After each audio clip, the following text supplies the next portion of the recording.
Residential University BTech Spot Admissions and Seminar May 4th Sunday. Hotel Shelton Rajamundry beside Ramakrishna Theatre, Ayyappa Nagar. రాష్ట్ర మన్యం బంద్ విజయవంతంగా జరుగుతుంది. ఈ బంద్ ముఖ్య ఉద్దేశం ఆదివాసీ ప్రాంతంలో ఆదివాసీ స్పెషల్ డిఎస్సి నోటిఫికేషన్ విడుదల చేసి ఆదివాసుల చేత 100% ఉద్యోగాలు భర్తీ చేయాలని చెప్పేసి ఈ బంద్ జరుగుతుంది.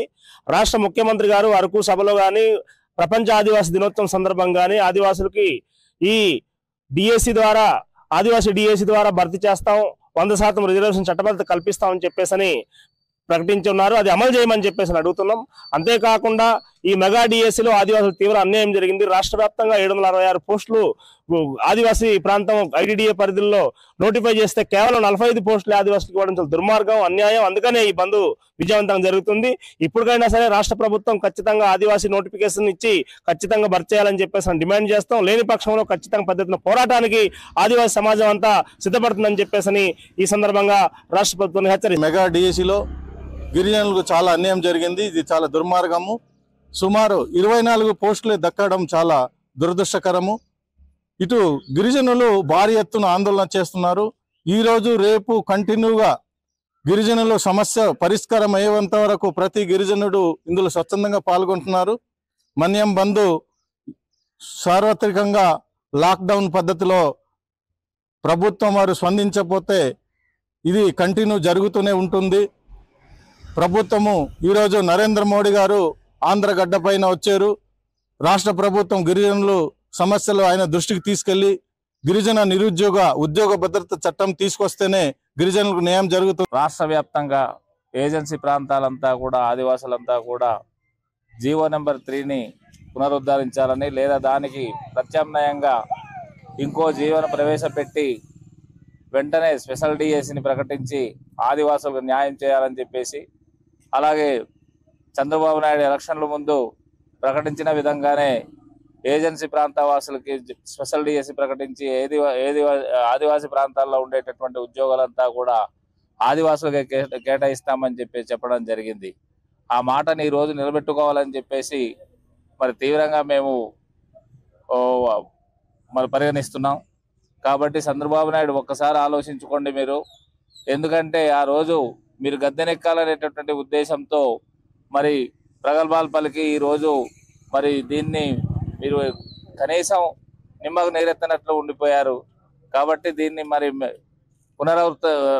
పునరావృతం కాకుండా మరి జీవో నెంబర్ 3ని ప్రకటించి స్పెషల్ డిఎస్సిని ఆదివాసులకు ప్రకటించాలని చెప్పేసి మేము డిమాండ్ చేస్తున్నాం.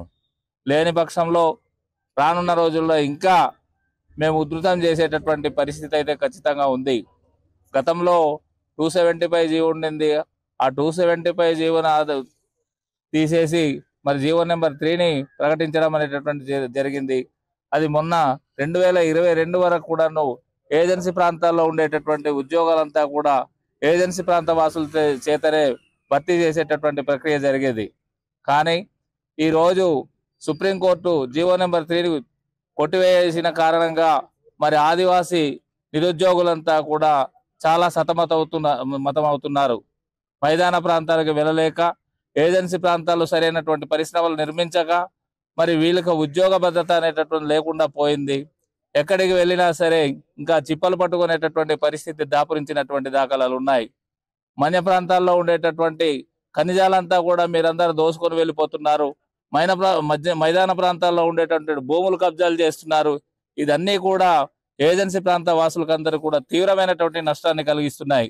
అలాగే మరి ఏజెన్సీ ప్రాంతాల్లో ఉండేటటువంటి ఉద్యోగాలు కూడా కనీసం దొడ్డిదారిన పట్టుకెళ్ళిపోతున్న వారు కొంతమంది ఉన్నారు. అలాగే ఉన్నటువంటి జీవోల్ని తుంగలో తొక్కేస్తా ఉన్నటువంటి దాఖలాలు ఉన్నాయి.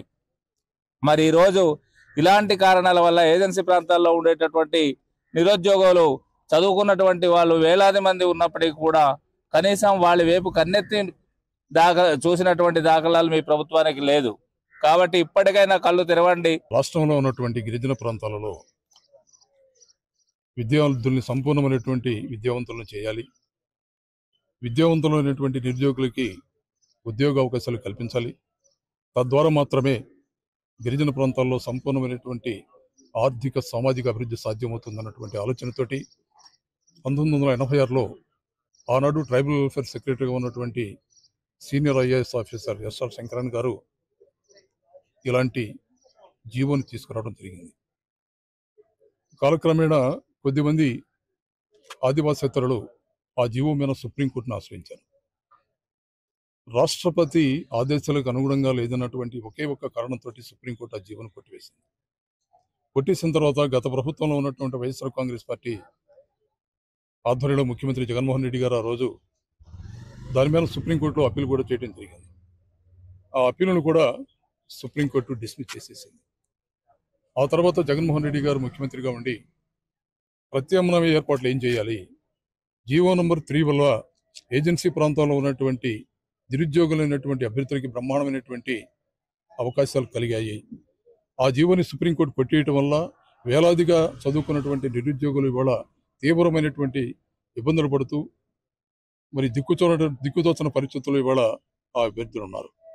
కాబట్టి ఒకవేళ జీవో నంబర్ 3ని పునరుద్ధరించే ఆస్కారం ఏమైనా ఉందా, ఒకవేళ లేకపోతే ప్రత్యామ్నాయంగా ఏర్పాట్లు ఎలా చేయాలని ఆ రోజు అడ్వకేట్ జనరల్ని, ట్రైబల్ వెల్ఫేర్ సెక్రటరీ గారిని, ఆ రోజు ఉన్నటువంటి శాసనసభ్యులు, శాసనమండలి సభ్యులు, ఎంపీలు అందరితో సమావేశమయ్యి ప్రత్యామ్నాయ ఏర్పాట్ల గురించి సుదీర్ఘమైనటువంటి చర్చ జరిగారు. ఆ రోజున ట్రైబల్ అడ్వైజరీ కమిటీని మీట్ చేసి ట్రైబల్ అడ్వైజరీ కమిటీ కూడా ఒక రికమెండేషన్ ఇచ్చింది.